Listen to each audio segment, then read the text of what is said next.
Libro segundo.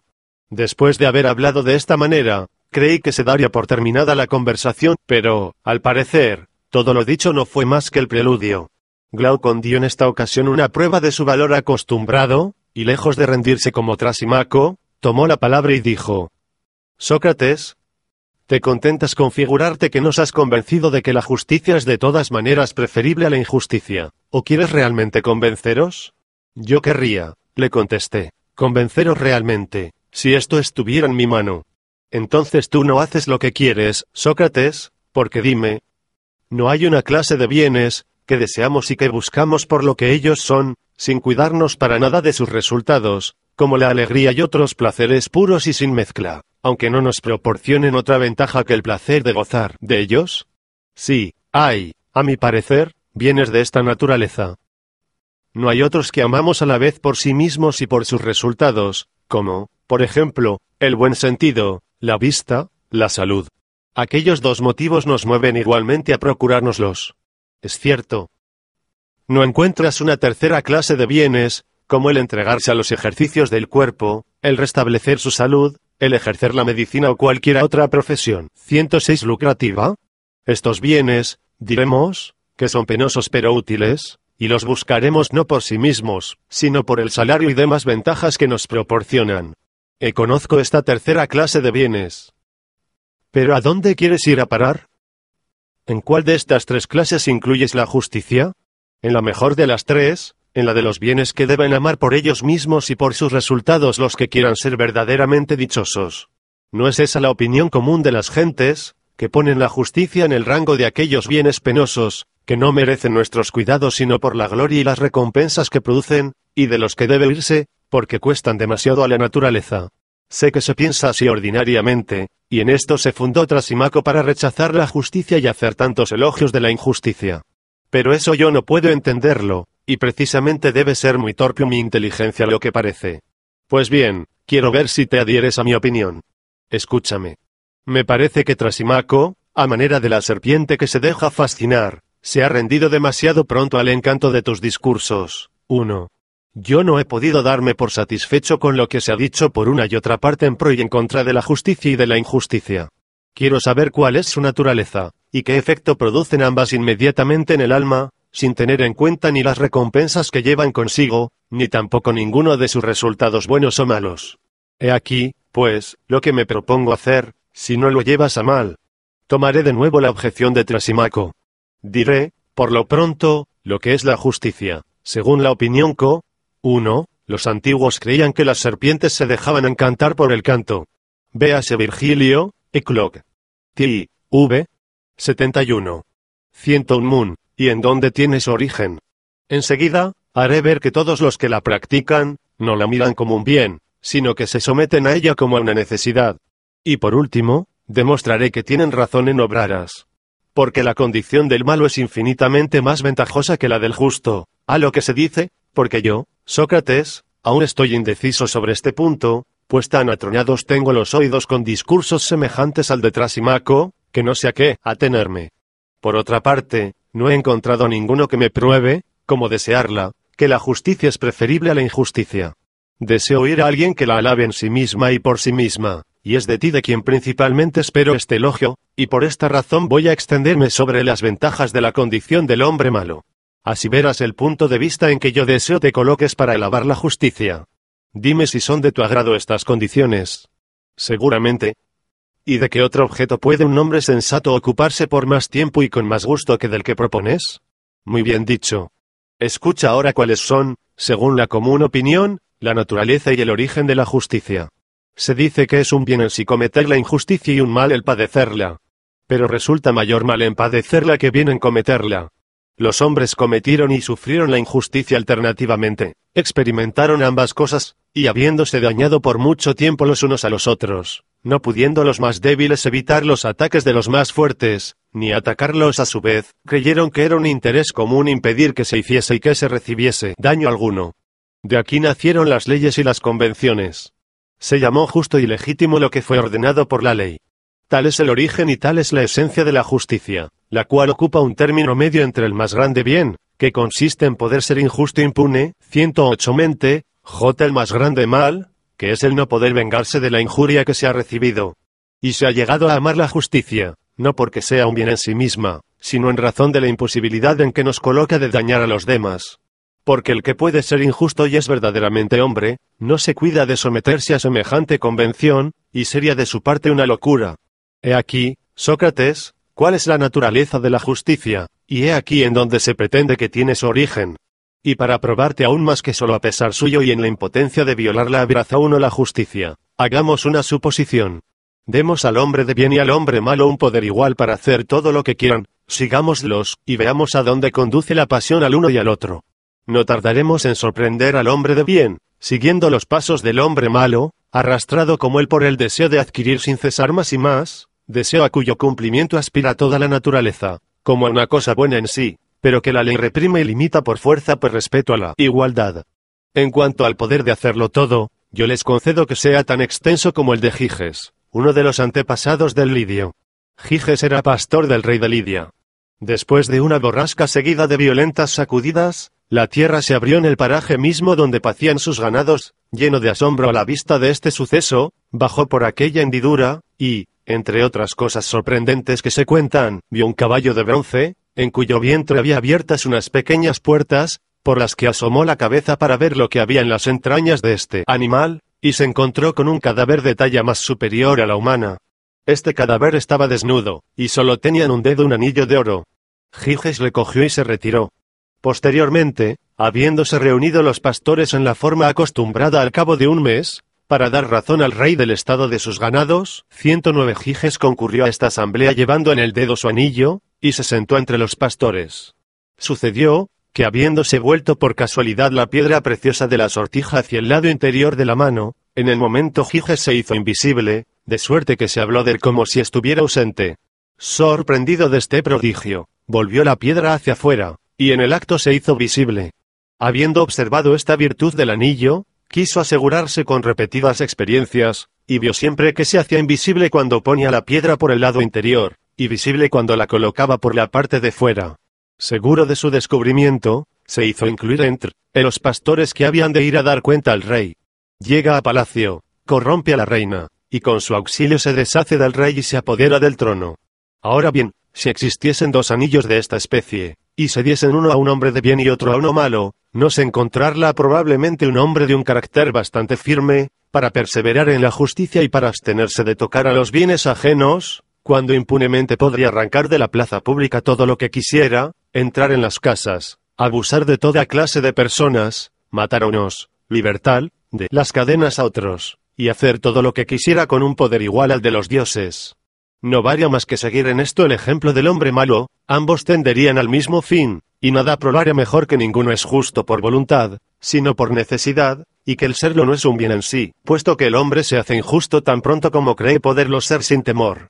Y así los partidarios de la injusticia concluirán de aquí, que todo hombre cree en el fondo de su alma, y con razón, que es más ventajosa que la justicia, de suerte que, si alguno, habiendo recibido un poder semejante, no quisiese hacer daño a nadie, ni tocar a los bienes de otro, se le mirarla como el más desgraciado y el más insensato de todos los hombres. Sin embargo, todos harían en público el elogio de su virtud, pero con intención de engañarse mutuamente y por el temor de experimentar ellos mismos alguna injusticia. Sentado esto, solo veo un medio de decidir con seguridad acerca de la condición de los dos hombres de que hablamos, y es el considerarles aparte al uno del otro en el más alto grado de justicia y de injusticia. Para esto no rebajemos al hombre malo ninguna parte de la injusticia, ni al hombre de bien ninguna parte de la justicia, y supongamos a ambos perfectos en el género de vida que han abrazado. Que el hombre malo, semejante a esos pilotos hábiles o a esos grandes médicos, que ven inmediatamente todo lo que puede su arte, que en el acto conocen lo que es posible y lo que es imposible, y que cuando han cometido una falta, saben diestramente repararla, que el hombre malo, digo, conduzca sus empresas injustas con tanta destreza, que no se ponga en evidencia, porque si se deja sorprender y coger en falta, ya no es un hombre hábil. El gran mérito de la injusticia consiste en parecer justo sin serlo. Supongamos, como he dicho, que es capaz de una injusticia perfecta, y que cometiendo los más grandes crímenes, sepa crearse una reputación de hombre de bien, que si llega a dar un paso en falso, se rehaga inmediatamente, que sea tan elocuente que convenza de su inocencia a los mismos ante quienes sus crímenes habrán de acusarle, bastante atrevido y bastante poderoso, ya por sí mismo, ya por sus amigos, para conseguir por la fuerza lo que no podría obtener de otra manera. He aquí el hombre injusto. Pongamos ahora frente a frente al hombre de bien, cuyo carácter es franco y sencillo, el hombre, como dice Esquiles, más hermoso de ser bueno que de parecer. 111. Quitémosle hasta la reputación de hombre de bien, porque si por tal pasa, se vería como consecuencia colmado de honores y de bienes, y de esta manera no podremos juzgar si ama la justicia por sí misma o a causa de los honores y bienes que ella le proporciona. En una palabra, despojémosle de todo, menos de la justicia, y para que haya entre él y el injusto una completa oposición, que pase por el más malvado de los hombres, sin haber cometido jamás la más pequeña injusticia, de suerte que su virtud se vea sometida a las más duras pruebas, sin que se conmueva ni por la infamia ni por los malos tratamientos, sino que marche con paso firme por el sendero de la justicia hasta la muerte, pasando toda su vida por un malvado, aunque sea un hombre justo. Teniendo a la vista estos dos modelos, el uno de justicia, el otro de injusticia consumada, quiero yo que decidamos acerca de la felicidad del hombre justo y del injusto. Con qué precisión y con qué rigor, mi querido Glaucon, nos has presentado estos dos hombres, para someterlos al juicio, que acerca de ellos debemos formar. He procurado ser todo lo más exacto que he podido. Después de haberlos supuesto tales, como acabo de decir, no será malo, a mi parecer, consignar mi juicio sobre la suerte que espera al uno y al otro. Digámoslo, por lo tanto, y si lo que yo acabo de decir te parece muy fuerte, acuérdate, Sócrates, de que no hablo por mi cuenta, sino en nombre de los que prefieren la injusticia a la justicia. El justo, dicen, el que es tal como yo le he pintado, será azotado, atormentado, encadenado, se le quemarán los ojos, y en fin, después de haberle hecho sufrir toda clase de males, se le crucificará, y por este medio se le hará comprender que no hay que cuidarse de ser justo, y si solo de parecerlo.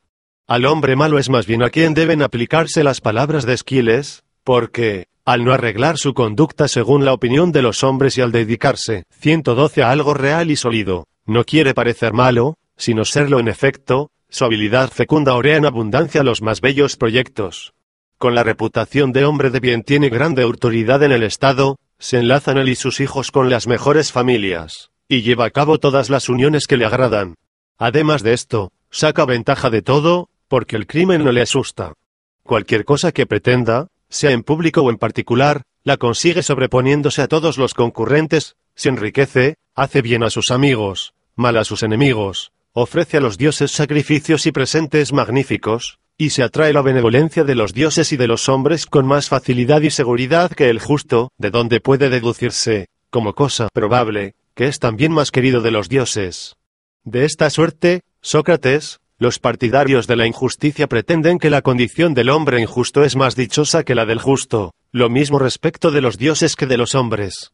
Luego que Glaucon acabó de hablar, me preparaba a contestarle, pero su hermano Adimanto, tomando la palabra, me dijo: Sócrates, ¿crees que la tesis esté suficientemente desenvuelta? Y... ¿por qué no? Le dije. Mi hermano ha olvidado lo esencial.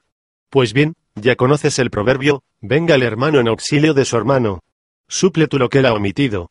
Sin embargo, ha dicho lo bastante para ponerme fuera de combate y dejarme sin medios para defender la justicia. Todos tus efugios son inútiles, es preciso, que me escuches a mí también. Voy a exponerte una tesis contraria, 113 a la suya, la tesis de los que toman el partido de la justicia contra la injusticia. Esta oposición hará más patente lo que Glaucon, a mi parecer, se ha propuesto mostrar. Los padres recomiendan la justicia a sus hijos y los maestros a sus discípulos. ¿Y lo hacen en vista de la justicia misma? No, sino a causa de las ventajas que van unidas a ella, a fin de que la reputación de hombre de bien les proporcione dignidades, uniones honrosas y todos los demás bienes de que Glaucon ha hecho mención.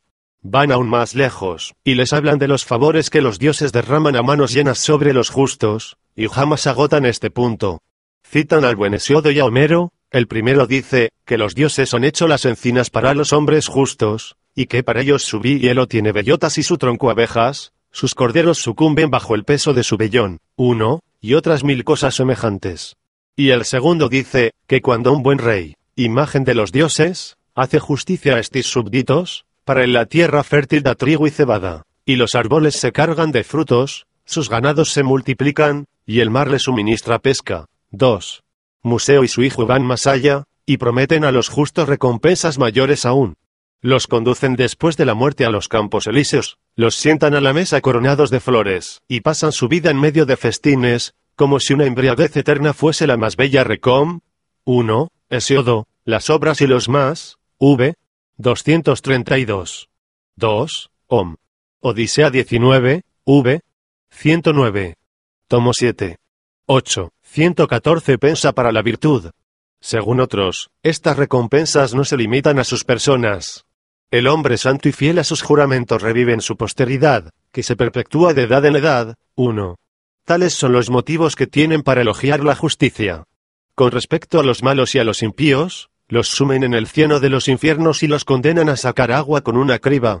Añaden, que, durante su vida, no hay afrentas y suplicios a que sus crímenes no les expongan, y todo lo que Glaucon ha dicho de los justos que pasan por malos, lo dicen de los malos mismos y nada más.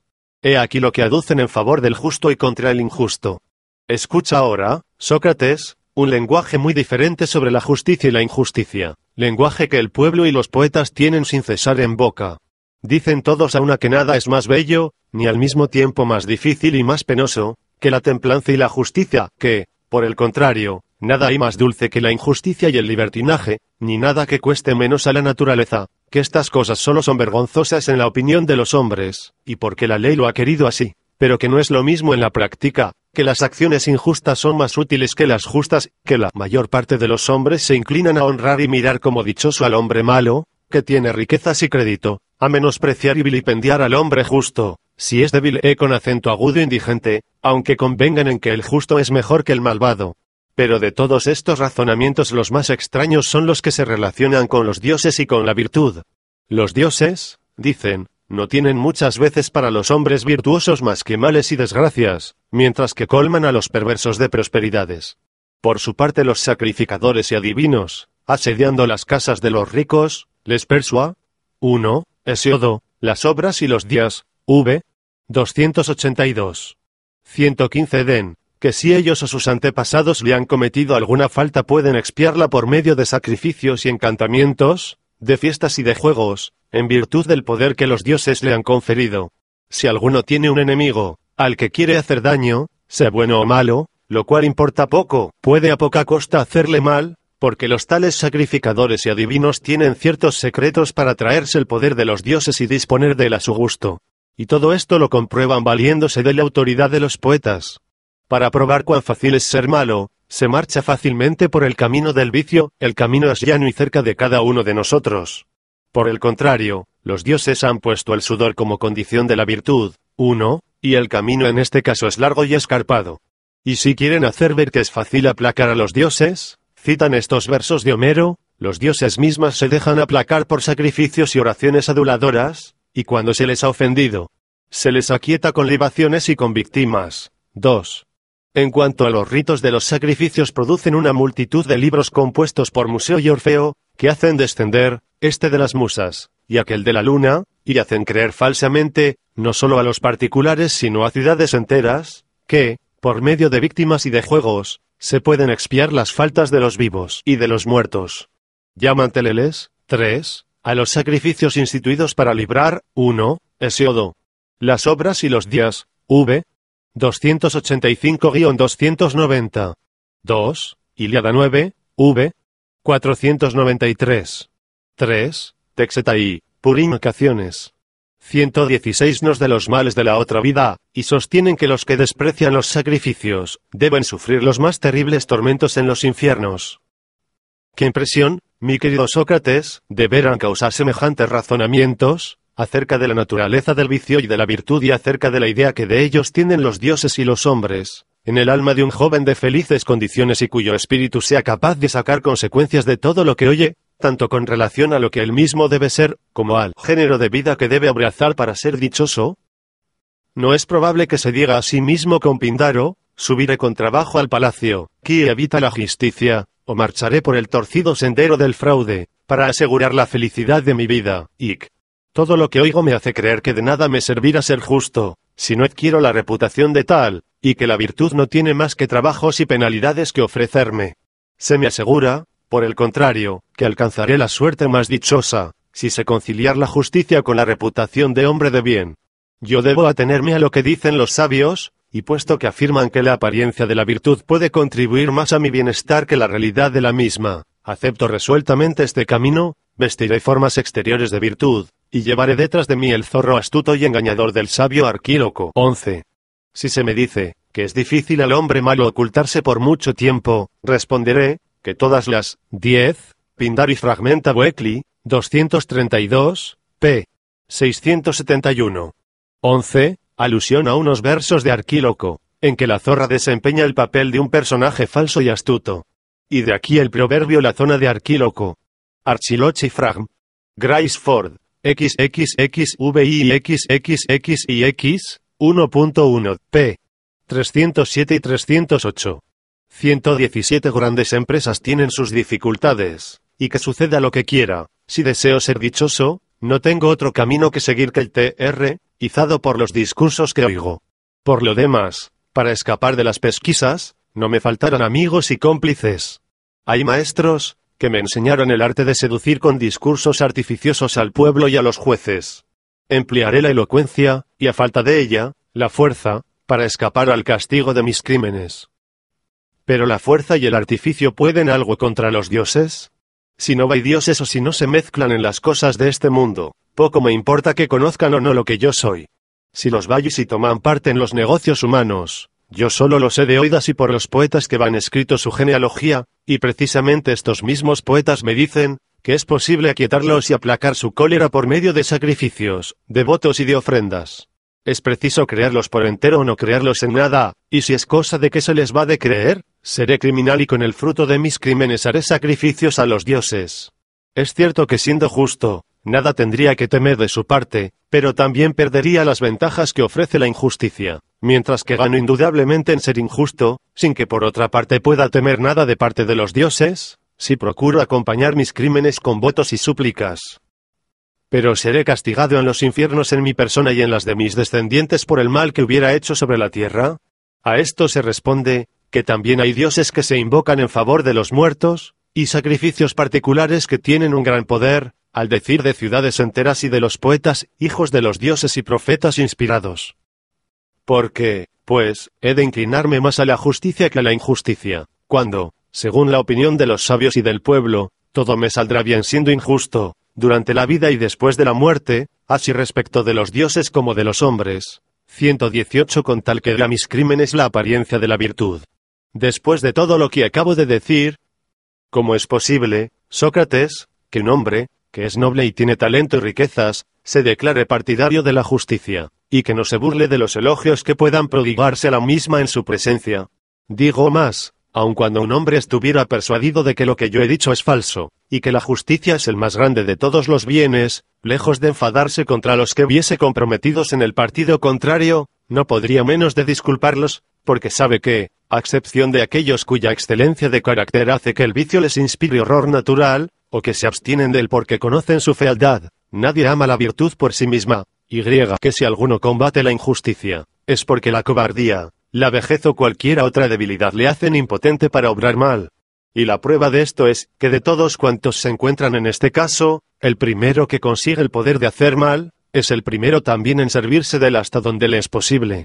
La causa de todo esto es precisamente lo que nos ha comprometido a Glaucon y a mí en la presente discusión, quiero decir, que, comenzando por los antiguos héroes, cuyos discursos se ha conservado hasta nosotros en la memoria de los hombres, todos los que se han proclamado, como tú, defensores de la justicia, no han alabado la virtud sino en vista de los honores y recompensas que proporciona, y no han reprobado el vicio, sino por los castigos que son su consecuencia. Nadie ha considerado la justicia y la injusticia tales como son en sí mismas, en el alma del justo y del injusto, ignoradas de los dioses y de los hombres, y nadie ha probado aún, ni en prosa, ni en verso, que la injusticia sea el mayor mal del alma y la justicia su mayor bien. Porque si os hubierais puesto de acuerdo para usar de este lenguaje desde el principio, 119 y desde la infancia nos hubierais inculcado esta verdad, en lugar de prevenirnos contra la injusticia de otro, cada uno de nosotros se pondría en guardia contra su misma injusticia, y temería darle entrada en su alma, considerándola como el mayor de los males. Trásimaco o cualquier otro ha podido decir sin duda tanto más que yo sobre este objeto, confundiendo ciegamente, a mi parecer, la naturaleza de la justicia y de la injusticia. Respecto a mí no te ocultaré que lo que me va movido a extenderme en estas objeciones, es el deseo de oír lo que me vas a responder. No te limites a probarnos que la justicia es preferible a la injusticia, explícanos los efectos que ambas producen por sí mismas en el alma, y que hacen que la una sea un bien y la otra un mal. No tengas ningún miramiento ni con las apariencias ni con la opinión, como Glaucon te ha recomendado, porque si no llegas hasta desentenderte absolutamente de la opinión verdadera, y si se quiere, hasta admitir la falsa, diremos que no alabas la justicia sino lo que se opina de la justicia, que tampoco combates en el vicio más que las apariencias, que nos aconsejas que seamos malos con tal que sea en secreto, y que convienes con Trásimaco en que la justicia solo es útil al más fuerte y no al que la posee, y que, por el contrario, la injusticia, útil y ventajosa en sí misma, solo es dañosa al más débil. Puesto que convienes en que la justicia es uno de estos bienes excelentes, que se deben buscar por sus ventajas y aún más por sí mismos, como la salud, el oído, la razón y los demás que son fecundos por su naturaleza, prescinde de la opinión de los hombres, y alaba la justicia por lo que tiene en sí de ventajosa, y vitupera la injusticia por lo que tiene en sí de perjudicial. Deja que los demás hagan esos elogios que se fundan en las recompensas y en la opinión.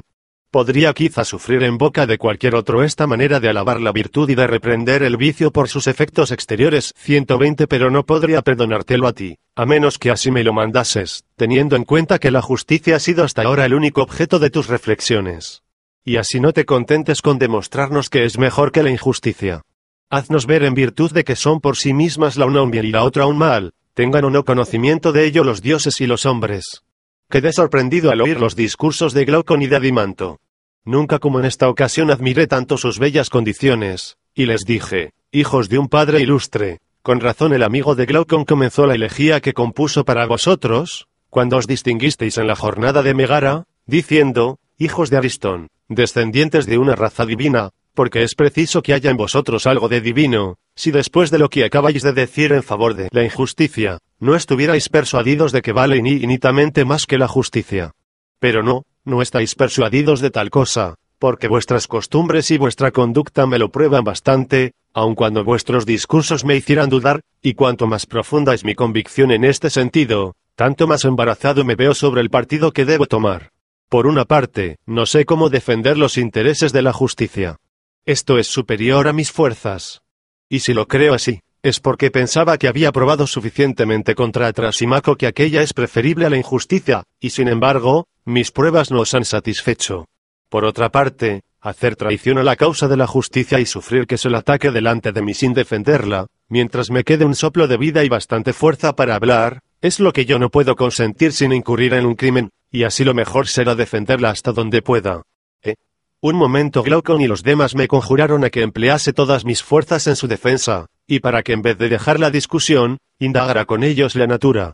121 leza de la justicia y de la injusticia, y lo que hay de real en las ventajas que se les atribuye. Le dije que me parecía que la indagación, en que querían empeñarme, era muy espinosa y exige un entendimiento muy claro, pero añadí, puesto que ni vosotros ni yo nos preciamos de tener luces suficientes para conseguir nuestro objeto, he aquí de qué manera pienso proceder en esta indagación. Si se diese a leer a personas de vista corta letras en pequeños caracteres, y ellos supiesen que estas mismas letras se encontraban escritas en otro punto en caracteres gruesos, indudablemente sería para ellos una ventaja ir a leer las grandes letras y confrontarlas enseguida con las pequeñas, para ver si eran las mismas. Es cierto, dijo Adimanto. Pero ¿qué relación tiene esto con la cuestión presente? Voy a decírtelo. ¿No se encuentra la justicia en un hombre y en una sociedad de hombres? Ese y con acento agudo. Pero la sociedad es más grande que el simple particular. Sin duda. Por consiguiente, la justicia se mostrará en ella con caracteres mayores y más fáciles de discernir. Y así indagaremos primero, si te parece, cuál es la naturaleza de la justicia en las sociedades, enseguida. La estudiaremos en cada particular, y comparando estas dos especies de justicia, veremos la semejanza de la pequeña con la grande. Muy bien dicho. Pero si examináramos con el pensamiento la manera de formarse un Estado, quizá descubriríamos cómo la justicia y la injusticia nacen en él. Eso podrá suceder. Entonces tendremos la esperanza de descubrir más fácilmente lo que buscamos. 122, seguramente. Pues bien. ¿Quieres que comencemos? No es pequeña empresa la que emprendemos. Piénsalo. Estamos resueltos. Haz lo que acabas de decir. Lo que da origen a la sociedad. ¿No es la impotencia en que cada hombre se encuentra de bastarse a sí mismo y la necesidad de muchas cosas que experimenta? Hay otra causa. No. Así es que habiendo la necesidad de una cosa obligado a un hombre a unirse a otro hombre y otra necesidad a otro hombre, la aglomeración de estas necesidades reunió en una misma habitación a muchos hombres con la mira de auxiliarse mutuamente, y a esta sociedad hemos dado el nombre de Estado. ¿No es así? Sí. Pero no se hace partícipe otro de lo que uno tiene para recibir de lo que no se tiene, sino porque se cree que de ello ha de resultarle ventaja. Sin duda. Construyamos, pues, un Estado con el pensamiento. Nuestras necesidades serán evidentemente su base. Ahora bien, la primera y la mayor de nuestras necesidades no es el alimento, del cual depende la conservación de nuestro ser y de nuestra vida. Sí.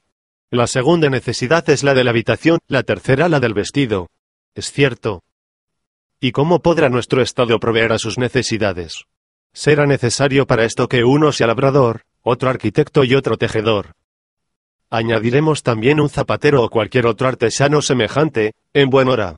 123. Todo Estado se compone esencialmente de 4 o 5 personas. Así parece. Pero ¿será preciso que cada uno ejerza en provecho de los demás el oficio que les propio? Que el labrador, por ejemplo, prepare el alimento para 4, y destine para ello 4 veces más de tiempo y de trabajo. ¿O será mejor que, sin cuidarse de los demás, emplease la cuarta parte del tiempo en preparar su alimento y las otras 3 partes en construir su casa y hacerse trajes y calzado? Me parece, Sócrates, que el primer medio será más cómodo para él. No extraño lo que dices, porque en el mismo momento de explicarte así, se ha fijado mi pensamiento en que no todos nacemos con el mismo talento, y que uno tiene más disposición para hacer una cosa y otro la tiene para otra. ¿Qué dices a esto? Que soy de tu dictamen. ¿Cómo irán mejor las cosas, haciendo uno solo muchos oficios, o limitándose cada uno al suyo propio? Irán mejor si se limita cada uno al suyo propio. Es también evidente, a mi parecer, que una cosa se frustra cuando no está hecha oportunamente. Eso es evidente. Porque la comodidad de la obra no depende del obrero, sino que es el obrero el que debe acomodarse a las exigencias de su obra. Sin contradicción. De donde se sigue, que se hacen más cosas, mejor y con más facilidad, cuando cada uno hace la que le expropia en el tiempo debido y sin cuidarse de todas las demás. Seguramente. Pero necesitamos más de 4 ciudadanos para las 124 necesidades de que acabamos de hablar. Si queremos, en efecto, que todo marche bien, el labrador no debe hacer por sí mismo su arado, su azadón, ni las demás herramientas aratorias. Lo mismo sucede con el arquitecto, el cual necesita muchos instrumentos, y lo mismo con el zapatero y con el tejedor. ¿No es así? Sí. He aquí que tenemos ya necesidad de carpinteros, herreros y otros obreros de esta clase, que tienen que entrar en nuestro pequeño Estado, que de este modo se agranda. Sin duda. No aumentaremos mucho el Estado, si le añadimos zagales y pastores de toda especie, a fin de que el labrador tenga bueyes para la labor, el arquitecto, bestias de carga para el transporte de materiales, el zapatero y el tejedor, pieles y lanas. Un Estado en que se encuentran tantas gentes, no es ya un Estado pequeño. ¿No es esto todo? Es casi imposible que un Estado encuentre un punto de la tierra, en el que pueda sacar todo lo necesario para su subsistencia. Es imposible, en efecto. También tendrá necesidad nuestro Estado, por consiguiente, de que vayan algunas personas a los estados vecinos acento circunflejo a buscar lo que le falta. Sí. Pero estas personas darán la vuelta sin haber recibido nada, si no llevan para cambiar cosas que allí se necesiten. Así parece. Por lo tanto, no basta que cada uno trabaje para el Estado, porque tendrá que trabajar también para las necesidades de los extranjeros. Es cierto. 125. Por consiguiente, nuestro Estado tendrá necesidad de un número mayor de labradores y de otros obreros. Sin duda. Habrá necesidad de gentes que se encarguen de la importación y exportación de los diversos objetos que se cambian. Los que tal hacen se llaman comerciantes. ¿Y es así? Sí. Necesitamos, pues, comerciantes. Ese y con acento agudo. Y si este comercio se hace por mar, se necesitará una infinidad de personas para la navegación. Es cierto. Pero en el Estado mismo. ¿Cómo se comunicarán unos ciudadanos a otros el fruto de su trabajo? Porque esta es la primera razón que tuvieron para vivir en sociedad. Es evidente que será por medio de la compra y de la venta. Luego se necesitará un mercado y una moneda, signo del valor de los objetos cambiados. Sin duda. Pero si el labrador o cualquier otro artesano, al llevar al mercado lo que pretende vender, no acude precisamente en el momento en que los demás tienen necesidad de su mercancía, su trabajo quedará interrumpido durante este tiempo, y permanecerá ocioso en el mercado esperando compradores. Nada de eso. Hay gentes que se encargan de salvar este inconveniente, y en las ciudades bien administradas son de ordinario las personas débiles de cuerpo y que no pueden dedicarse a otros oficios. El suyo consiste en permanecer en el mercado y comprar a unos lo que llevan a vender, para volverlo a vender a los otros. Es decir, que nuestra ciudad no puede pasar sin 126 caderes. ¿No es este el nombre que se da a los que, permaneciendo en la plaza pública, no hacen más que comprar y vender, reservando el nombre de comerciantes para los que viajan y van de un estado a otro? Ese y con acento agudo. Hay también, a mi parecer, algunos, que no prestan un gran servicio a la sociedad por su inteligencia, pero que son robustos de cuerpo y capaces de los mayores trabajos. Trafican con las fuerzas de su cuerpo y tienen opción a un salario en dinero por este tráfico, de donde les viene, yo creo, el nombre de mercenarios. ¿No es así? Ese y con acento agudo. ¿Sirven también para hacer al Estado completo? Sin duda. Adimanto. ¿Tenemos ya un Estado bastante grande y puede mirársele como perfecto? Quizá. ¿Cómo podremos encontrar en él la justicia y la injusticia? ¿Y dónde crees que tienen su origen en medio de todos estos diversos elementos? Yo no lo veo, Sócrates, a menos que no sean las relaciones mutuas, que nacen de las diversas necesidades de los ciudadanos. Quizás dado precisamente en ello, veámoslo y no nos desanimemos. Comencemos por echar una mirada sobre la vida que harán los habitantes de este estado. Su primer cuidado será procurarse alimentos, vino, vestidos, calzado y habitación. Trabajarán, durante el estío, medio vestidos y sin calzado, y, durante el invierno, bien vestidos y bien calzados. Su alimento será de harina de cebada y de trigo, con la que harán panes y tortas, que se les servirá sobre el balago sobre hojas muy limpias, comerán acostados ellos y sus hijos en lechos de verdura, de tejo y de mirto, beberán vino, coronados con flores, cantando las alabanzas de los dioses, juntos pasarán la 127 vida agradablemente, y, en fin, procurarán tener el número de hijos proporcionado al estado de su fortuna, para evitar las incomodidades de la pobreza o de la guerra. Me parece, dijo Glaucon, que no les das nada para comer con el pan. Tienes razón, le dije yo, se me olvidó decir que, además de pan, tendrán sal, aceitunas, queso, cebollas y otras legumbres que produce la tierra. No quiero privarles ni aun de postres. Tendrán higos, guisantes, habas, y después bayas de mirto, fabucos de haya, que harán asar al fuego y que comerán bebiendo con moderación. De esta manera, llenos de gozo y de salud, llegarán a una avanzada vejez, y dejarán a sus hijos herederos de su fortuna. Si formases un estado de cerdos, los alimentarías de otra manera, exclamó Glaucon. Pues entonces, ¿qué es lo que debe hacerse, mi querido Glaucon? Lo que se hace de ordinario. Si quieres que vivan con comodidad, haz que coman en la mesa, acostados en lechos, y que se sirvan las viandas que están hoy en uso. Muy bien, ya te entiendo. No es solamente el origen de un estado el que buscamos, sino el de un estado que rebose en placeres. Quizá no obraremos mal en esto, porque podremos de esta manera descubrir por dónde la justicia y la injusticia se han introducido en la sociedad. Sea de esto lo que quiera, el verdadero estado, el estado sano, es el que acabamos de describir. Si quieres ahora que echemos una mirada sobre el estado enfermo y lleno de humores, nada hay que nos lo impida. Es probable que muchos no se den por contentos con el género de vida sencilla que hemos prescrito. Añadirán camas, mesas, muebles de todas especies, viandas bien condimentadas, perfumes, olores, libertinas y golosmas de 128 todas clases y con profusión. No será preciso incluir sencillamente en el rango de las cosas necesarias esas de que hemos hablado antes, habitación, ropa y calzado, sino que, yendo más adelante, se contará con la pintura y con todas las artes, hijas del lujo. Habrá necesidad del oro, del marfil y de otras materias preciosas de todas clases. No es así. Sin duda. El estado sano, de que hablé al principio, va a resultar demasiado pequeño. Será preciso agrandarlo y hacer entrar en él una multitud de gentes, que el lujo, no la necesidad, Ha introducido en los estados, como los cazadores de todos géneros y aquellos, cuyo arte consiste en la imitación mediante figuras, colores o sonidos, además, los poetas con todo su cortejo, los rapsodas, los actores, los danzantes, los empresarios de teatros, los obreros de todos géneros, sobre todo los que trabajan para las mujeres. También introduciremos en ella ayos y ayas, nodrizas, peinadoras, bañadores, tratantes, cocineros, y hasta porquerizos. En el primer estado no había que pensar en todas estas cosas, pero en este, ¿cómo era posible pasar sin ellas? Lo mismo que sin toda esa clase de animales destinados a regalar el gusto de los gastrónomos. En efecto, ¿cómo era posible pasar sin ellos? Pero con este género de vida, los médicos, de los que no tuvimos necesidad de hablar antes, no se hacen necesarios. Convengo en ello. ¿Y el país que bastaba antes para el sostenimiento de sus habitantes? ¿No será desde este momento demasiado pequeño? Es cierto.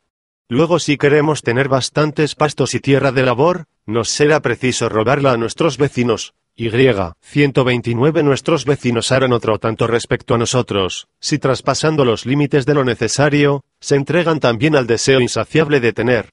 No puede suceder otra cosa, Sócrates. Después de esto, haremos la guerra, Glaucón. ¿Por qué? ¿Qué otro partido puede tomarse? Pues haremos la guerra. No hablemos aún de los bienes y de los males que la guerra lleva consigo. Digamos solamente, que hemos descubierto el origen de este azote tan funesto para los estados y para los particulares.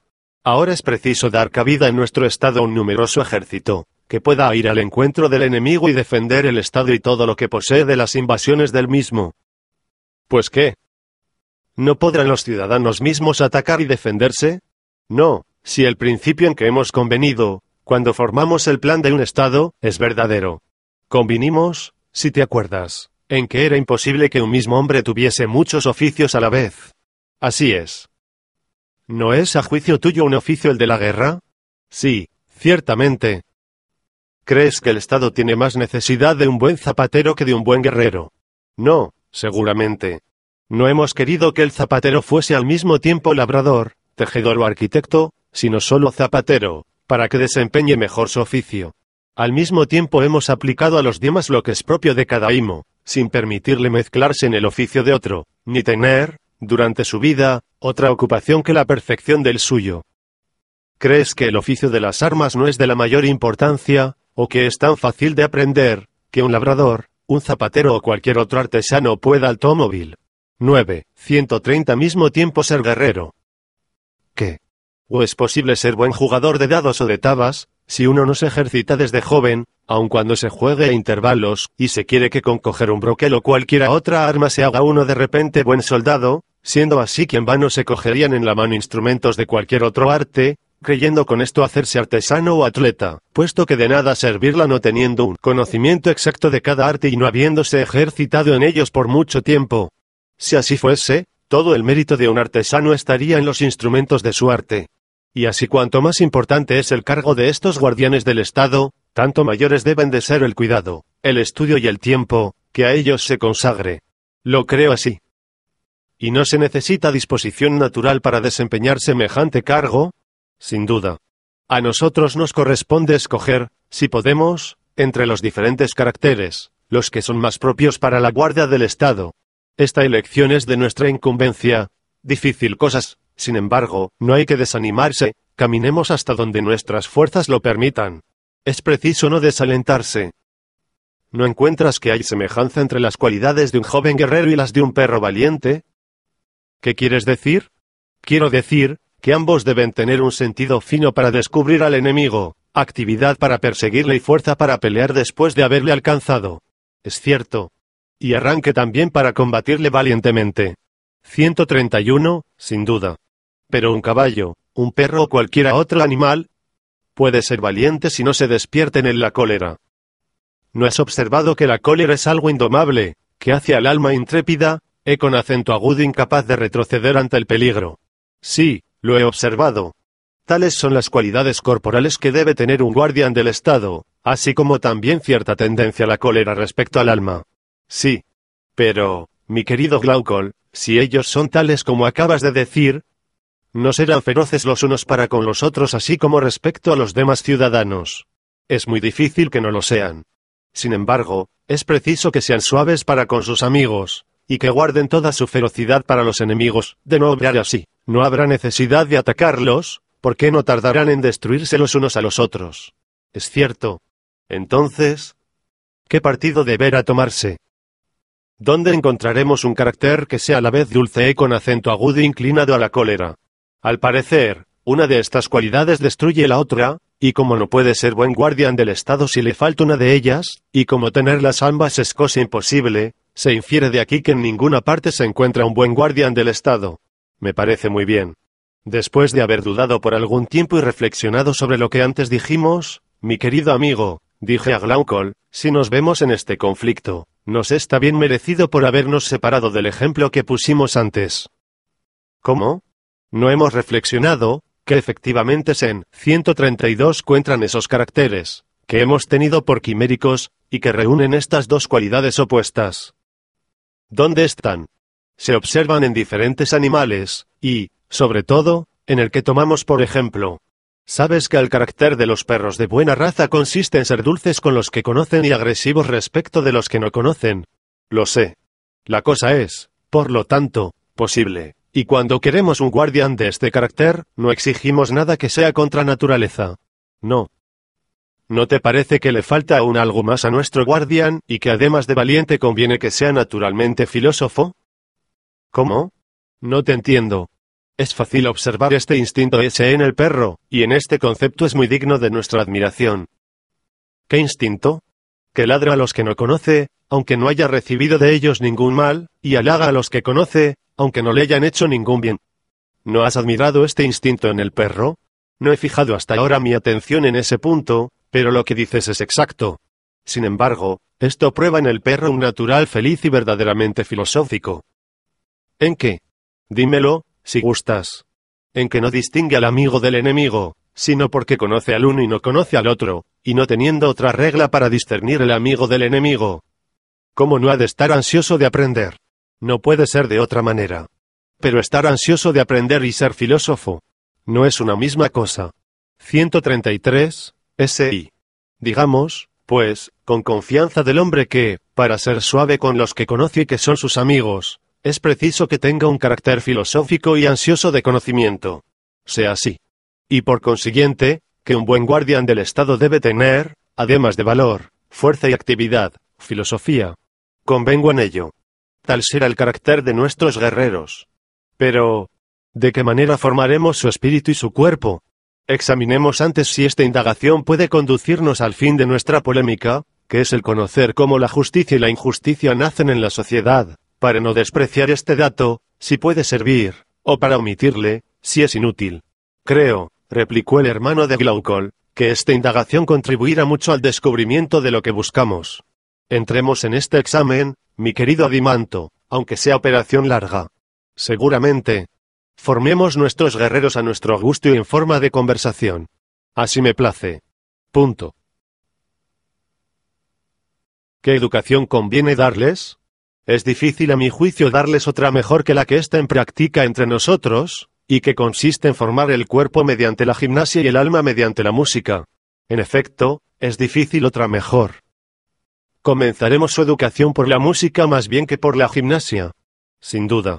Punto. Los discursos, al parecer, son una parte de la música. 134, SI con acento agudo. Y los hay de dos clases, unos verdaderos, otros falsos. SI con acento agudo. Entrarán unos y otros igualmente en nuestro plan de educación, comenzando por los discursos falsos. No comprendo tu pensamiento. ¿Qué? ¿No sabes que lo primero que se hace con los niños es contarles fábulas?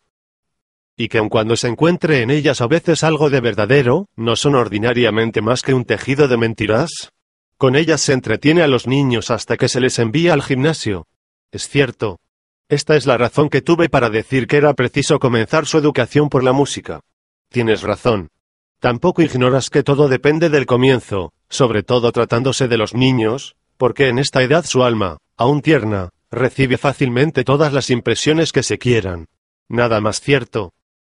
Llevaremos, por tanto, con paciencia que esté en manos de cualquiera contar indiferentemente toda clase de fábulas a los niños, y que su alma reciba impresiones contrarias en su mayor parte a las ideas que queremos que tengan en una edad más avanzada?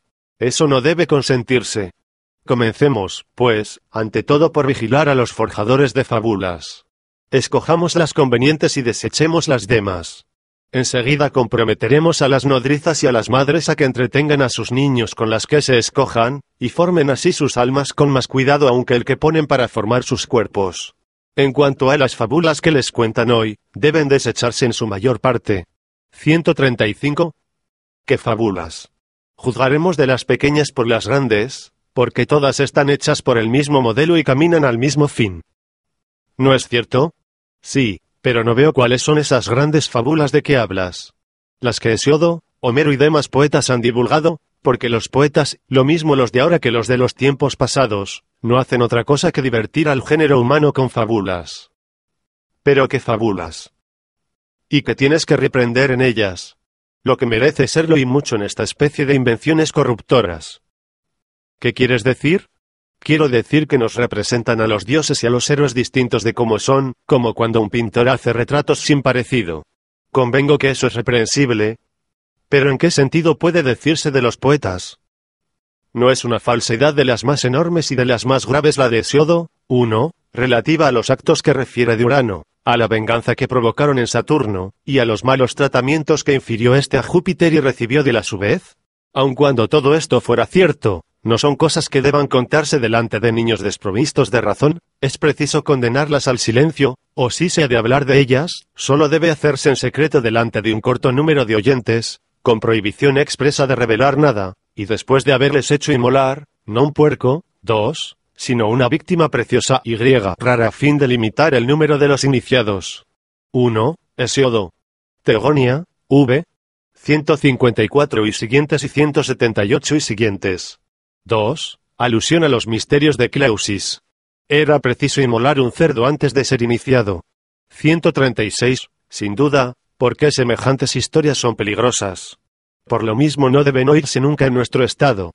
No quiero que se diga en presencia de un tirano joven que, cometiendo los más grandes crímenes y hasta vengándose cruelmente de su mismo padre por las injurias que de él hubiera recibido, no hace nada de extraordinario, ni nada de que los primeros y más grandes dioses no hayan dado el ejemplo. Por Júpiter. No me parece tampoco que tales cosas puedan decirse. Y si queremos que los defensores de nuestra república tengan horror a las disensiones y discordias, tampoco les hablaremos de los combates de los dioses, ni de los lazos que se tendían unos a otros, además de que no es cierto todo esto. Menos aún les daremos a conocer ni por medio de narraciones, ni de pinturas o de tapicerías, las guerras de los gigantes y todas las querellas que han tenido los dioses y los héroes con sus parientes y sus amigos. Si nuestro propósito es persuadirles de que nunca la discordia ha reinado entre los ciudadanos de una misma república, ni puede reinar sin cometer un crimen, obliguemos a los poetas a no componer nada, y a los ancianos de uno y otro sexo a no referir a tales jóvenes nada, que no tienda a este fin. Que jamás se oiga decir entre nosotros que Juno fue arrojada por su hijo, y Vulcano precipitado del cielo por su padre, por haber querido socorrer a su madre cuando éste la maltrataba. 1. Ni contar todos estos combates de los dioses inventados por Homero, haya o no alegorías ocultas en el fondo de estos relatos, porque un niño no es capaz de discernir lo que es alegórico de lo que no lo es, y todo lo que se imprime en el espíritu en esta edad deja rastros que el tiempo no puede borrar. Por esto es importantísimo que los primeros, 1, Tliada, I, v. 388. 137 discursos que oiga, sean a propósito para conducirle a la virtud. Lo que dices es muy sensato, pero si se nos preguntase cuáles son esas fábulas admisibles, ¿qué responderíamos? Adimanto, ni tú ni yo no somos poetas.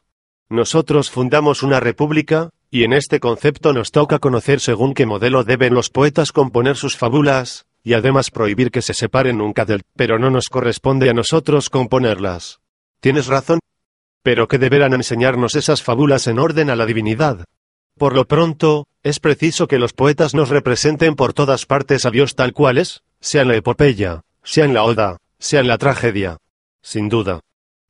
¿Pero Dios no es esencialmente bueno? Debe hablarse de él nunca en otro sentido. ¿Quién lo duda? Lo que es bueno, es inclinado a hacer daño. No. Lo que no es inclinado a dañar. ¿No podrá dañar en efecto? Nunca. ¿Ni hacer mal? No. ¿Ni ser causa de ningún mal? No. Lo que es bueno, ¿no es benéfico? Sí. ¿Es causa, pues, del bien que se hace? Sí. Lo que es bueno no es, por tanto, causa de todas las cosas, es causa del bien, pero no es causa del mal. Es cierto. 138. Por consiguiente, Dios, siendo esencialmente bueno, no es causa de todas las cosas, como se dice comúnmente. Y si los bienes y los males están de tal manera repartidos entre los hombres, que el mal domine, Dios no es causa más que de una pequeña parte de lo que sucede a los hombres y no lo es de todo lo demás. Al solo deben atribuirse los bienes, en cuanto a los males es preciso buscar otra causa que no sea Dios. Nada más cierto que lo que dices. No hay, pues, que dar fe a Homero ni a ningún otro poeta, bastante insensato para blasfemar de los dioses y para decir que sobre el umbral del palacio de Júpiter hay dos toneles, uno lleno de destinos dichosos y otro de destinos desgraciados, que si Júpiter toma de uno y otro para un mortal, su vida será una mezcla de buenos y malos días. 2. Pero que si toma solo del último, el hambre devoradora le perseguirá sobre la tierra afectida. 3. No hay que creer tampoco que Júpiter sea el distribuidor de los bienes y de los males. 4. 1. Litada. 24. V. 527.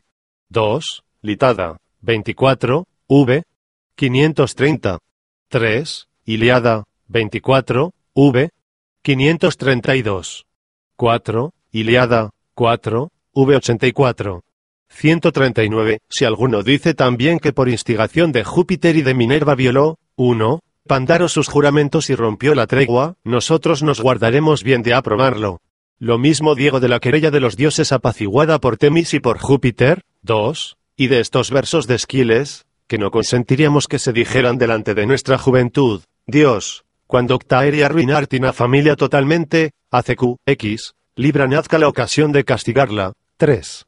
Y si alguno hace una tragedia sobre las desgracias de Níobe, de los Pelópidas o de Troya, no le dejaremos decir que estas desgracias no son obra de Dios, sino, como antes dijimos, que si Dios es el autor, no ha hecho nada que no sea justo y bueno, y que este castigo se ha convertido en provecho de los mismos que le han recibido. Lo que no debe permitirse decir a ningún poeta, es que aquellos a quienes Dios castiga son desgraciados, digan en buen hora que los malos son dignos de compasión por la necesidad que han tenido del castigo, y que las penas, que Dios les envía, son un bien para ellos. Y cuando alguno diga delante de nosotros que Dios, que es bueno, ha causado mal a alguno, nos opondríamos con todas nuestras fuerzas, si queremos que nuestra república esté bien gobernada, y no permitiremos a los viejos ni a los jóvenes decir ni escuchar semejantes discursos, estén en verso o en prosa, porque son injuriosos a Dios, perjudiciales al Estado, y se destruyen por sí mismos. Me agrada esta ley, y suscribo con gusto a su establecimiento. 1. Litada. V. 55. 2. Tu. 20. V5. 1-30. 3. Véase a Wittenbach sobre Plutarco, T. I. P. 134 y siguientes. 140. Por lo tanto, nuestra primera ley y nuestra primera regla tocante a los dioses, será obligar a nuestros ciudadanos a reconocer, lo mismo cuando hablen que cuando escriban, que Dios no es el autor de todas las cosas, sino solo de las buenas. Con eso basta. ¿Qué dices ahora de esta segunda ley? Debe mirarse a Dios como un encantador, que se complace en tomar 1000 formas diferentes, y que tan pronto aparece bajo una figura extraña, como nos engaña afectando nuestros sentidos como si realmente estuviera presente. ¿No es más bien un ser simple, y, entre todos los seres, el menos capaz de mudar de forma? En este momento no sé qué responderte. Al menos responde a lo siguiente. Cuando alguno abandona su forma natural, no es necesario que este cambio venga del mismo o de otro. Sí. Pero las cosas mejor constituidas son las que están menos expuestas a cambios procedentes de causas extrañas. Por ejemplo, los cuerpos más sanos y más robustos son los menos afectados por el alimento y el trabajo. Lo mismo sucede con las plantas con relación a los vientos, al ardor del sol y a los demás trastornos de las estaciones. Es cierto. Y el alma no es tanto menos alterada y turbada por los accidentes exteriores, cuanto es más sabia y más enérgica. Sí. Por la misma razón las obras, que son producto de la mano del hombre, los edificios, los vestidos, resisten al tiempo y a todo lo que puede destruirlos a proporción que están bien trabajados y formados de buenos materiales. 141, sin duda. En general todo lo que es perfecto, ya nazca su perfección de la naturaleza, ya del arte o de ambos, está muy poco expuesto a cambios por efecto de una causa extraña. Así debe de ser. Pero Dios, así como todo lo que pertenece a su naturaleza, es perfecto. Sí. Luego, considerado Dios bajo este punto de vista, de ninguna manera es susceptible de adoptar muchas formas. No. ¿Recibir el cambio de sí mismo? Es evidente que si tuviera lugar algún cambio en Dios, no podría venir de otra parte. ¿Pero este cambio se verificaría para mejorar o para empeorar? Necesariamente para empeorar, porque no hemos supuesto que a Dios falte ningún grado de belleza ni de virtud. Dices bien. Sentado esto, ¿crees, Adimanto, que nadie, sea hombre o Dios, tome de suyo una forma menos bella que la suya? Eso es imposible. Luego es imposible que Dios quiera cambiar. Y cada uno de los dioses, muy bueno y muy bello por naturaleza, conserva siempre la forma que les propia. Me parece que las cosas no pueden suceder de otra manera. Por consiguiente, que ningún poeta venga diciéndonos que los dioses disfrazados y bajo formas extrañas andan por todas partes, de ciudad en ciudad. 1. Odisea, 17, v. 4885. 142 ni divulgando falsedades con motivo de la metamorfosis de Proteo, 1, y de Tetis, 2. Que no se nos represente en la tragedia o en cualquier otro poema Juno bajo la figura de una sacerdotisa, mendigando para los hijos yenefieos del río Inaco, 3, y que no se nos cuenten mentiras de esta naturaleza. Que las madres, ilusionadas con estas ficciones poéticas, no amedrenten a sus hijos, haciéndoles creer falsamente que los dioses van a todas partes, durante la noche, disfrazados de viandantes y pasajeros, porque eso es a la vez blasfemar contra los dioses y hacer a sus hijos cobardes y tímidos. Es preciso que se abstengan de hacer cosas semejantes. Pero quizá los dioses, no pudiendo mudar de figura, pueden por lo menos influir sobre nuestros sentidos, y hacernos creer en estos cambios por medio de prestigios y encantamientos. Eso podría suceder. Un dios puede querer mentir de hecho o de palabra, presentándonos un fantasma en lugar de su personalidad. Yo no lo sé. ¿Qué? ¿No sabes que la verdadera mentira, si puede decirse así, es igualmente detestada por los hombres que por los dioses? ¿Qué entiendes por eso? Entiendo que nadie quiere acoger la mentira en la parte más noble de sí mismo, sobre todo con relación a las 1, Oiea, 4, v. 364. 2, Píndaro. Nem. 3, 60. 3, Ilíaco, drama satírico, atribuido diversamente a Sófocles, Esquilo y Eurípides. 143 cosas de la mayor importancia, por el contrario, no hay cosa que más se tema. Aún no te comprendo. ¿Crees que digo algo demasiado sublime? Lo que digo es, que nadie quiere ser ni haber sido engañado en su alma tocante a la naturaleza de las cosas, y que no hay nada que más temamos y más detestemos, que abrigar en este concepto la mentira en nosotros mismos. Te creo. La mentira, hablando con propiedad, es la ignorancia, que afecta el alma del que es engañado, porque la mentira en las palabras no es más que una expresión del sentimiento, que el alma experimenta, no es una mentira pura, sino un fantasma hijo del error. ¿No es cierto? Sí. La verdadera mentira es, por lo tanto, igualmente detestada por los hombres que por los dioses. Así lo creo. Pero, no hay circunstancias en que la mentira de palabra pierde lo que tiene de odioso, porque se hace útil. No tiene su utilidad, cuando, por ejemplo, se sirve uno de ella, para engañar a su enemigo, y lo mismo a su amigo, a quien el furor y la demencia arrastran a cometer una acción mala en sí. ¿No es en este caso la mentira un remedio que se emplea para separarle de su designio? Y aún en la poesía, la ignorancia en que estamos en punto a los hechos antiguos no nos autoriza para acudir a la mentira que hacemos útil, dándole el colorido que la aproxime más a la verdad. Es cierto. Pero ¿por cuál de estas razones puede ser la mentira útil a Dios? La ignorancia de lo que ha pasado de tiempos lejanos le obligaría a disfrazar la mentira o a mentir bajo las apariencias de lo verosímil. Esto sería ridículo el decirlo. 144. Luego Dios no es un poeta embustero. No. ¿Mentiría por temor a sus enemigos? Nada de eso. ¿O a causa de sus amigos furiosos con acento agudo insensatos? Pero los furiosos y los insensatos no son amados por los dioses. Luego ninguna razón obliga a Dios a mentir. No. Luego Dios, lo mismo todo lo que es divino, ¿es enemigo de la mentira? Sí. Dios, esencialmente recto y veraz en sus palabras y en sus acciones, no muda de forma, ni puede engañar a los demás, ni mediante fantasmas, ni mediante discursos, ni valiéndose de signos, sea durante el día y la vigilia, sea durante la noche y en sueños. Me parece que tienes razón. Apruebas, por consiguiente, nuestra segunda ley, que prohíbe hablar y escribir, respecto a los dioses, como si fueran encantadores, que toman diferentes formas y que intentan engañarnos con sus discursos y sus acciones? La apruebo.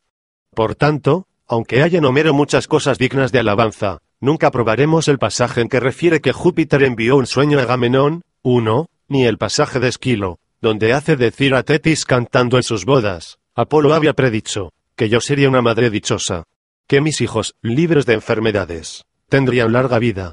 1, Ilíada. 2, v6.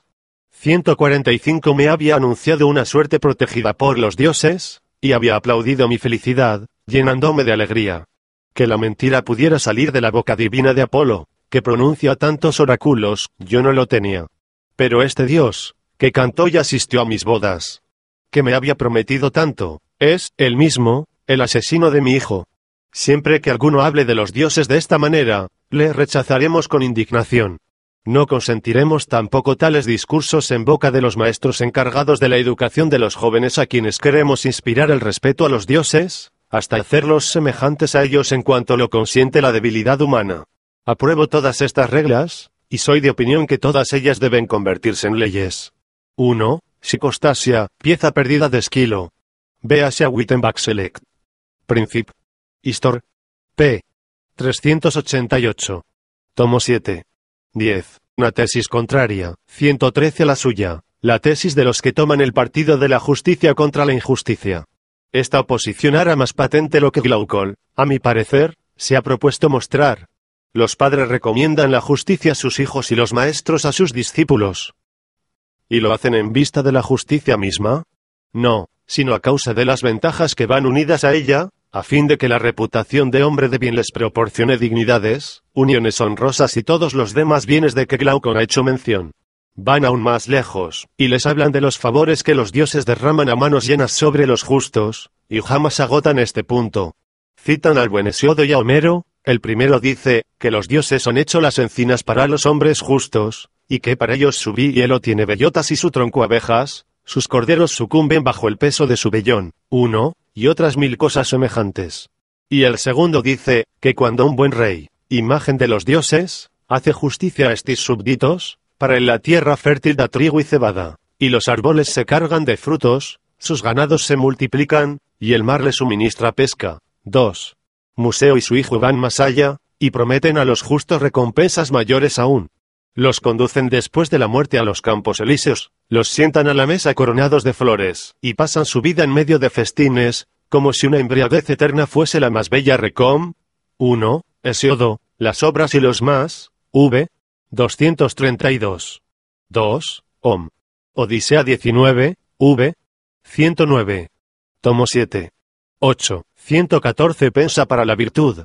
Según otros, estas recompensas no se limitan a sus personas. El hombre santo y fiel a sus juramentos revive en su posteridad, que se perpetúa de edad en edad. 1. Tales son los motivos que tienen para elogiar la justicia.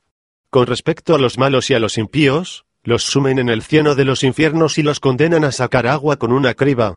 Añaden, que, durante su vida, no hay afrentas y suplicios a que sus crímenes no les expongan, y todo lo que Glaucon ha dicho de los justos que pasan por malos, lo dicen de los malos mismos y nada más. He aquí lo que aducen en favor del justo y contra el injusto. Escucha ahora, Sócrates, un lenguaje muy diferente sobre la justicia y la injusticia, lenguaje que el pueblo y los poetas tienen sin cesar en boca. Dicen todos a una que nada es más bello, ni al mismo tiempo más difícil y más penoso, que la templanza y la justicia, que, por el contrario, nada hay más dulce que la injusticia y el libertinaje, ni nada que cueste menos a la naturaleza, que estas cosas solo son vergonzosas en la opinión de los hombres, y porque la ley lo ha querido así, pero que no es lo mismo en la práctica, que las acciones injustas son más útiles que las justas, que la mayor parte de los hombres se inclinan a honrar y mirar como dichoso al hombre malo, que tiene riquezas y crédito, a menospreciar y vilipendiar al hombre justo, si es débil con acento agudo e indigente, aunque convengan en que el justo es mejor que el malvado. Pero de todos estos razonamientos los más extraños son los que se relacionan con los dioses y con la virtud. Los dioses, dicen, no tienen muchas veces para los hombres virtuosos más que males y desgracias, mientras que colman a los perversos de prosperidades. Por su parte los sacrificadores y adivinos, asediando las casas de los ricos, les persua 1. Hesiodo, las obras y los días, y se sentó entre los pastores. Sucedió, que habiéndose vuelto por casualidad la piedra preciosa de la sortija hacia el lado interior de la mano, en el momento Giges se hizo invisible, de suerte que se habló de él como si estuviera ausente. Sorprendido de este prodigio, volvió la piedra hacia afuera, y en el acto se hizo visible.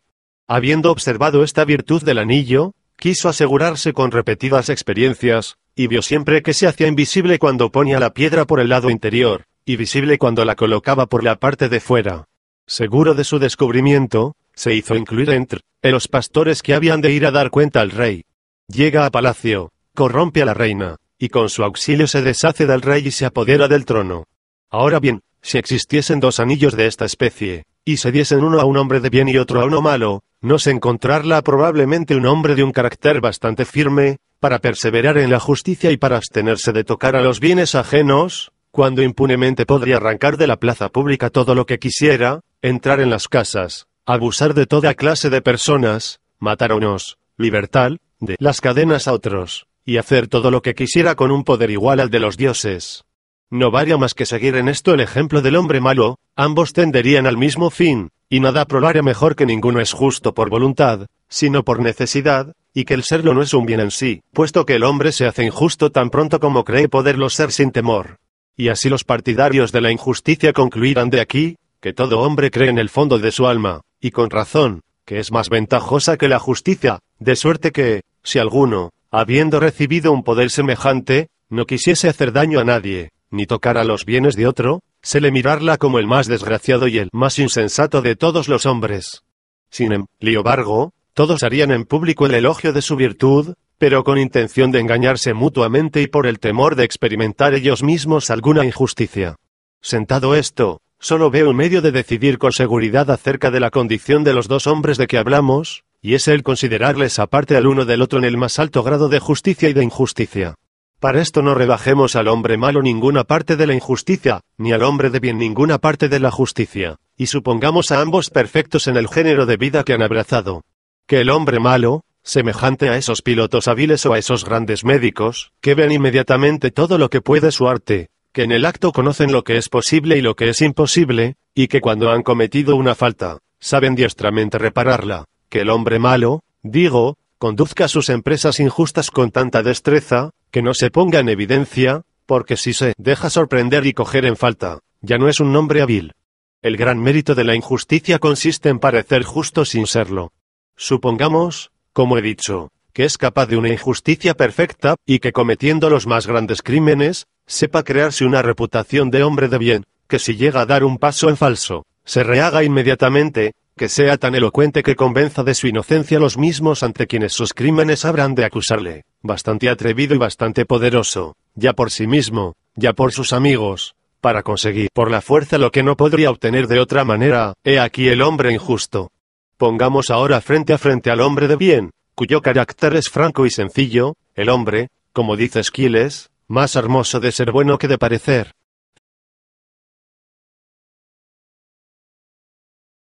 Libro segundo. Después de haber hablado de esta manera, creí que se daría por terminada la conversación, pero, al parecer, todo lo dicho no fue más que el preludio. Glaucon dio en esta ocasión una prueba de su valor acostumbrado, y lejos de rendirse como Trasimaco, tomó la palabra y dijo: Sócrates, ¿te contentas con figurarte que nos has convencido de que la justicia es de todas maneras preferible a la injusticia? ¿O quieres realmente convenceros? Yo querría, le contesté, convenceros realmente, si esto estuviera en mi mano. Entonces tú no haces lo que quieres, Sócrates, porque dime, ¿no hay una clase de bienes, que deseamos y que buscamos por lo que ellos son, sin cuidarnos para nada de sus resultados, como la alegría y otros placeres puros y sin mezcla, aunque no nos proporcionen otra ventaja que el placer de gozar de ellos? Sí, hay, a mi parecer, bienes de esta naturaleza. No hay otros que amamos a la vez por sí mismos y por sus resultados, como, por ejemplo, el buen sentido, la vista, la salud. Aquellos dos motivos nos mueven igualmente a procurárnoslos. Es cierto.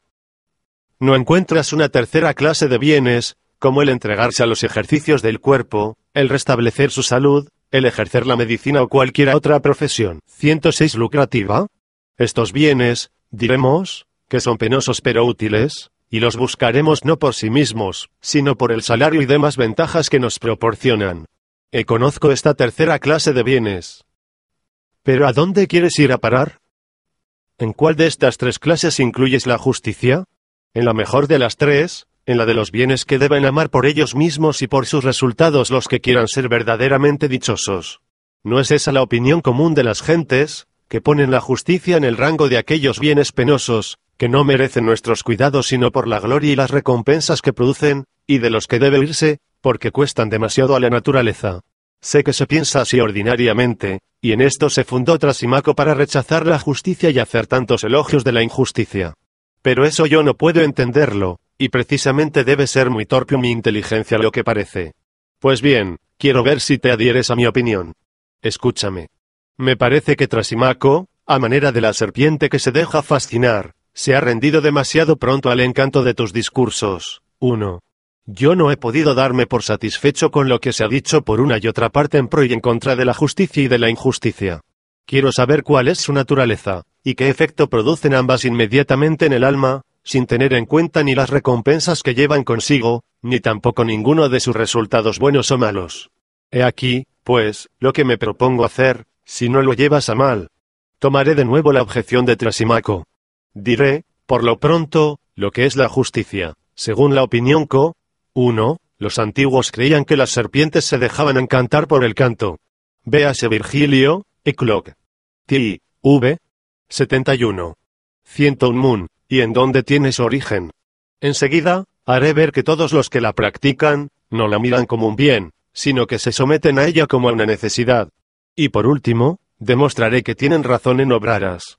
Porque la condición del malo es infinitamente más ventajosa que la del justo, a lo que se dice, porque yo, Sócrates, aún estoy indeciso sobre este punto, pues tan atronados tengo los oídos con discursos semejantes al de Trasimaco, que no sé a qué atenerme. Por otra parte, no he encontrado ninguno que me pruebe, como desearla, que la justicia es preferible a la injusticia. Deseo oír a alguien que la alabe en sí misma y por sí misma, y es de ti de quien principalmente espero este elogio, y por esta razón voy a extenderme sobre las ventajas de la condición del hombre malo. Así verás el punto de vista en que yo deseo te coloques para alabar la justicia. Dime si son de tu agrado estas condiciones. Seguramente. ¿Y de qué otro objeto puede un hombre sensato ocuparse por más tiempo y con más gusto que del que propones? Muy bien dicho. Escucha ahora cuáles son, según la común opinión, la naturaleza y el origen de la justicia. Se dice que es un bien en sí cometer la injusticia y un mal el padecerla. Pero resulta mayor mal en padecerla que bien en cometerla. Los hombres cometieron y sufrieron la injusticia alternativamente, experimentaron ambas cosas, y habiéndose dañado por mucho tiempo los unos a los otros, no pudiendo los más débiles evitar los ataques de los más fuertes, ni atacarlos a su vez, creyeron que era un interés común impedir que se hiciese y que se recibiese daño alguno. De aquí nacieron las leyes y las convenciones.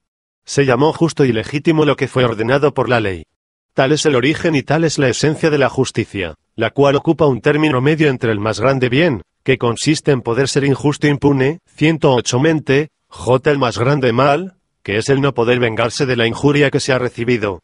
Y se ha llegado a amar la justicia, no porque sea un bien en sí misma, sino en razón de la imposibilidad en que nos coloca de dañar a los demás.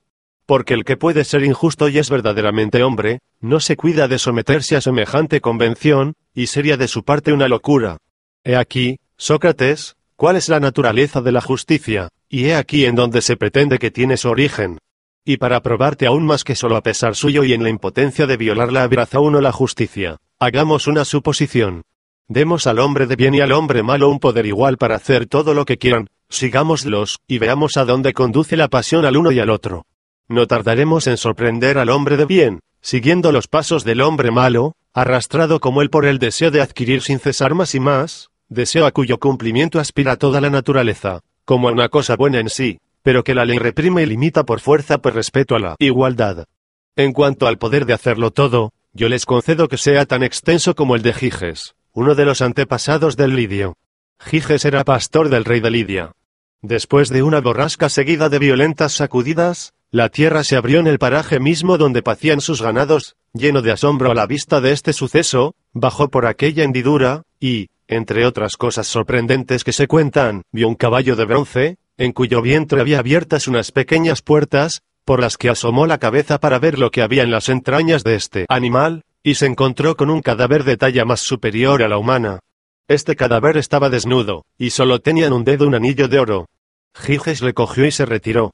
Posteriormente, habiéndose reunido los pastores en la forma acostumbrada al cabo de un mes, para dar razón al rey del estado de sus ganados, 109 Giges concurrió a esta asamblea llevando en el dedo su anillo, 111 quitémosle hasta la reputación de hombre de bien, porque si por tal pasa, se vería como consecuencia colmado de honores y de bienes, y de esta manera no podremos juzgar si ama la justicia por sí misma o a causa de los honores y bienes que ella le proporciona. En una palabra, despojémosle de todo, menos de la justicia, y para que haya entre él y el injusto una completa oposición, que pase por el más malvado de los hombres, sin haber cometido jamás la más pequeña injusticia, de suerte que su virtud se vea sometida a las más duras pruebas, sin que se conmueva ni por la infamia ni por los malos tratamientos, sino que marche con paso firme por el sendero de la justicia hasta la muerte, pasando toda su vida por un malvado, aunque sea un hombre justo. Teniendo a la vista estos dos modelos, el uno de justicia, el otro de injusticia consumada, quiero yo que decidamos acerca de la felicidad del hombre justo y del injusto. Con qué precisión y con qué rigor, mi querido Glaucon, nos has presentado estos dos hombres, para someterlos al juicio, que acerca de ellos debemos formar. He procurado ser todo lo más exacto que he podido. Después de haberlos supuesto tales, como acabo de decir, no será malo, a mi parecer, consignar mi juicio sobre la suerte que espera al uno y al otro. Digámoslo, por lo tanto, y si lo que yo acabo de decir te parece muy fuerte, acuérdate, Sócrates, de que no hablo por mi cuenta, sino en nombre de los que prefieren la injusticia a la justicia. El justo, dicen, el que es tal como yo le he pintado, será azotado, atormentado, encadenado, se le quemarán los ojos, y en fin, después de haberle hecho sufrir toda clase de males, se le crucificará, y por este medio se le hará comprender que no hay que cuidarse de ser justo, y si solo de parecerlo. Al hombre malo es más bien a quien deben aplicarse las palabras de Esquiles, porque, al no arreglar su conducta según la opinión de los hombres y al dedicarse, 112 a algo real y sólido, no quiere parecer malo, sino serlo en efecto, su habilidad fecunda orea en abundancia los más bellos proyectos. Con la reputación de hombre de bien tiene grande autoridad en el Estado, se enlazan él y sus hijos con las mejores familias, y lleva a cabo todas las uniones que le agradan. Además de esto, saca ventaja de todo, porque el crimen no le asusta.